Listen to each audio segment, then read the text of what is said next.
പുതിയ വീഡിയോയിലേക്ക് സ്വാഗതം. അങ്കമാലി കറുകുറ്റിയിലുള്ള ഒരു വീടാണ് നമ്മളിപ്പോൾ കാണുന്നത്.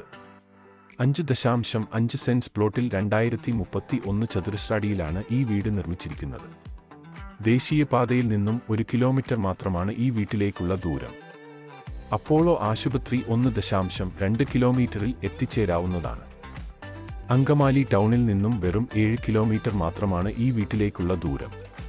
11 കിലോമീറ്ററിൽ ചാലക്കുടി ടൗൺ എത്തിച്ചേരാവുന്നതാണ്. 4 ബെഡ്റൂമുകളാണുള്ളത്. താഴെ 2ഉം മുകളിൽ 2ഉം ബെഡ്റൂമുകളാണ് ക്രമീകരിച്ചിരിക്കുന്നത്. 13 കിലോമീറ്ററിൽ കൊച്ചിൻ ഇന്റർനാഷണൽ എയർപോർട്ട് എത്തിച്ചേരാവുന്നതാണ്. ദേശീയപാതയിലേക്കും ടൗണിലേക്കുമുള്ള ചെറിയ ദൂരമാണ് ഈ വീടിനെ വ്യത്യസ്തമാക്കുന്നത്. വീടിന് 2 ഡോറുകൾ മുൻപിൽ നൽകിയിട്ടുണ്ട്. ഒരു ഡോർ ലിവിംഗ് ഹാളിലേക്കും രണ്ടാമത്തെ ഡോർ ഡൈനിങ് ഹാളിലേക്കും പ്രവേശിക്കുന്നു. വളരെയധികം ജലം ലഭിക്കുന്ന ലൊക്കേഷൻ.